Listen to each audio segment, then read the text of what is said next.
Cabbage శనగపప్పు curry చేశాను, అద్దరిపోయింది. అందుకే మీకు వీడియో పెట్టేస్తున్నాను. ముందుగా క్యాబేజ్ ముక్కలను కట్ చేసుకొని నీటిలో వేసుకోవాలి. 1.5 ఉల్లిపాయ, 2 పచ్చిమిరపకాయలు, ఫ్రెష్గా దంచి కొట్టుకున్న అల్లం వెల్లుల్లి పేస్ట్ అండ్ 1 గంట పాటు నానపెట్టుకున్న పచ్చిశనగపప్పు అనమాట. ఇప్పుడైతే కుక్కర్లో ఆయిల్ వేసుకొని వేడెక్కిన తర్వాత కట్ చేసుకున్న ఉల్లిపాయలు, పచ్చిమిరపకాయలు వేసేసుకోవాలండి.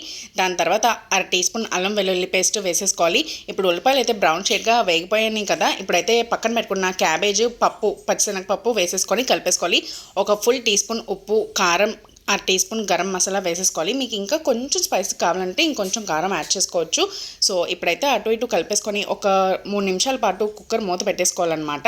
అంటే కొంచెం మగ్గుతుంది, ఎక్కువసేపు మగ్గక్కర్లేదు ఎందుకంటే మనం ఆల్రెడీ విజిల్స్ వేస్తాం కాబట్టి. ఇప్పుడు 1/2 గ్లాసు వాటర్ వేసేసుకొని ఇప్పుడు కుక్కర్ మూత అయితే పెట్టేసి 3 విజిల్స్ వేయించేసుకోండి. వెంటనే అయిపోద్ది, పప్పు క్యాబేజీ కరెక్ట్గా సరిపోద్ది అనమాట. ఇప్పుడైతే మూత తీసేస్తున్నాము. అది తిరిపోయిందనమాట, చూడండి గుమ్మగుమ్మలు ఆడేస్తుంది. సో లాస్ట్లో కరివేపాకు వేసుకుంటే అబ్బా వాసన అద్దరిపోద్ది కదా. సో నచ్చిందా మీకు కూడా చేసేయండి, సబ్స్క్రైబ్ చేసి